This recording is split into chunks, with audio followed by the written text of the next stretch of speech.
राधे राधे महाराज जी, आपके चरणों में अनंत कोटि दंडवत प्रणाम। महाराज जी, हम भजन मार्ग पर चलने का प्रयास कर रहे हैं। महाराज जी, हमारे भजन में एक अड़चन आ रही है। हमारी बेटी कुसंगवश भक्ति मार्ग से भटक गई है। महाराज जी, मैं एक माता होने के नाते अपने आप को कैसे संभालूं या उनको कैसे संभालूं, या मेरा क्या कर्तव्य होना चाहिए? बड़ा मुश्किल है किसी को संभाल पाना। जब बात हाथ से निकल जाती, जैसे बाण छूट गया ना, अब बड़ा मुश्किल है। वो लक्ष्य वेध के ही रहेगा। ये कर्मों का बाण हाथ से निकल गया। जैसे एक बार व्यभिचार दोष में युक्त हो गया, चाहे स्त्री हो चाहे पुरुष हो, बच पाना बड़ा मुश्किल होता है, बहुत कठिन होता है। अब वो हाथ से नहीं, बच्चापन से अगर संभाला जाए तो संभल सकता है। अब यौवन अवस्था आ गई, अब तो ज्यादा समझाओगे, आपके पास ही नहीं रहेगी, आपकी अवहेलना कर देगी, आपके विरुद्ध में। हाँ, ऐसे हमारे पास कितनी बातें ऐसी आई। माता पिता को पुलिस में, महाराज जी, आपने भी लिखा है कि वो आपके साथ रहना नहीं चाहते। हाँ हाँ, देखो लिखा है, देखो ऐसा ना।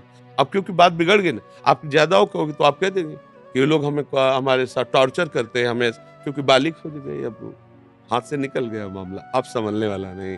अब ये है कि कर तुम अकर तुम अन्यथा कर तुम, भगवान उसको किसी तरह जहां भी जैसे भी, वही बकाया, दूसरा कोई उपाय नहीं।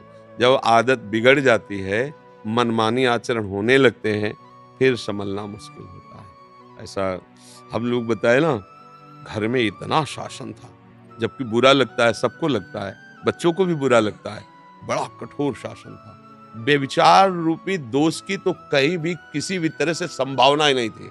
अब क्या है, छूट दिए हो तो देखो बड़े बड़े ऋषि मुनियों का मन मचल जाता है। फिर वो तो बच्चे हैं, उनको अपना हित हित का ज्ञान नहीं। अब वो मचल गए, अब वो बढ़ते चले गए गलत की तरफ। अब वो वापस हमारे कहने से नहीं आएंगे, वही वापस कर सकते प्रभु।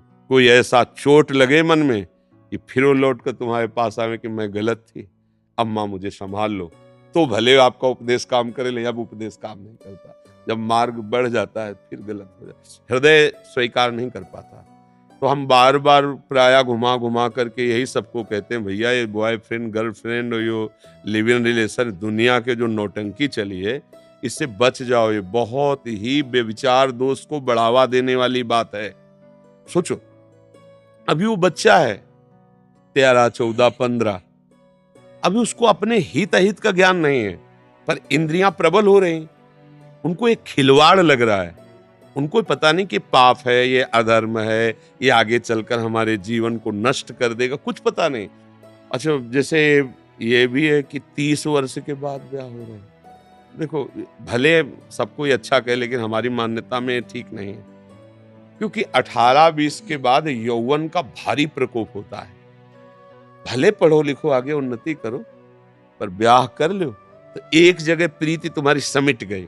आपस में बात करो, कभी मिलो जुलो, पर भले काम करो, भले पढ़ो लिखो, तो एक तुम्हारा कनेक्शन पवित्र है। अब अगर आप ऐसा नहीं करते तो मन को तुम रोक पाओ। अब 28 की, 22 की, 24 की अवस्था है, तुम कह दो कि नहीं अभी ब्याह नहीं करेंगे, तो ब्रह्मचर्य रह सकते हो क्या? तुम विषयों में रहकर, स्त्री पुरुष में रहकर और गलत चीजें देखकर मोबाइलों में तुम ब्रह्मचर्य, इसका मतलब ब्याह कर लेना चाहिए। अगर 20-25 के अंतर्गत ब्याह हो गया, पढ़ो लिखो, नौकरी करो, जो आगे काफी पढ़ाई तो हो जाती है, 20-25 तक तो काफी पढ़ाई हो जाती है, मतलब एक व्यक्तित्व आने लगता है, एक महत्व आने लगता है। पर अब क्या है कि जैसे अब लंबे लंबे समय तक, 30 वर्ष तक ब्याह ही नहीं किए, तो फिर ब्रह्मचर्य से तो नहीं रह सकते, क्योंकि उसके लिए साधना चाहिए अध्यात्म की, और वो है नहीं। तो फिर इधर उधर खिलवाड़ होता रहता है, फिर बुद्धि भ्रष्ट हो जाती है। जब हम अधर्म में चलते हैं तो बुद्धि भ्रष्ट हो जाती है।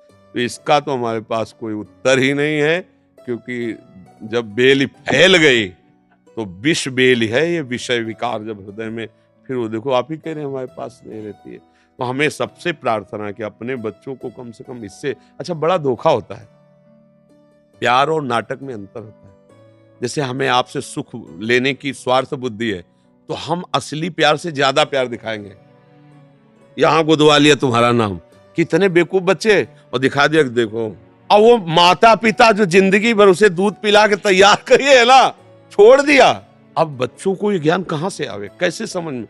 अब मतलब बहुत तरह के इसमें अधर्म है, पर वो बच्चे हैं, सब आप उनको समझाए तो कहेंगे बाबा जी क्या जाने बॉयफ्रेंड गर्लफ्रेंड, तभी उपदेश करते हैं। हाँ, उनको लगेगा नहीं नहीं बच्चा, इसमें तुम्हारा अहित है, तुम्हारा जीवन नष्ट होने के पूरे चांस हैं। आगे कहीं भी तुम्हें उन देखो माता पिता कितने भी कैसे भी हों, अपने बच्चे का कोई राक्षस ही होगा तो बात अलग है, नहीं कभी अहित नहीं होने देगा। उनमें एक वात्सल्य होता है, उनको लगता है हम चाहे जितना कष्ट में रहे, मेरी बच्ची का ऐसी जगह ब्याह हो जहाँ उसको सुख मिले। मैं भले मेहनत रिक्शा चला के कराऊं, मेरा लड़का ऐसा ऑफिसर बने जो उसको कष्ट, ऐसे प्राय माता पिता। तो हमें लगता है बच्चों को माता पिता की अनुमति तो लेना ही चाहिए किसी भी कार्य के लिए, आगे कदम बढ़ाने के लिए माता पिता का सपोर्ट लेगा तो मुझे लगता है कि वो सुरक्षित रह सकता है। अब ये मनमानी आचरण, चूंकि बच्चापन में नहीं ज्ञान होता, हमें पता है वो एक उन्मत्तता होती, पागलपन होता है उस समय। उस समय ऐसा ज्ञान नहीं होता अधर्म क्या है, धर्म क्या है। और फिर दुश्मन लगते हैं माता पिता कि हमें क्यों रोक रहे हैं, हम खेलना चाहते हैं, हम मनोरंजन करना चाहते हैं, ये रोक रहे हैं। पर उनका रोकना अगर मान गया, अगर माता पिता का शासन होता, सच्ची कहते हैं ये मन बड़ा बदमाश है, हाँ इसके गलत संस्कार हो जाते, सबके हो जाते हैं। इसलिए माता पिता को कोटिशा प्रणाम है और सबको अपने माता पिता को प्रणाम करना चाहिए। प्रातःकाल उठ के रघुनाथा मात पिता गुरु। अब तो मतलब बहुत ही विचित्र सब है, कोई भी पुत्र अपने पिता माता को सुबह प्रणाम न करता होगा। अरे प्यार से बातें कर ले, बातें सुन ले, यही बड़ी बात है।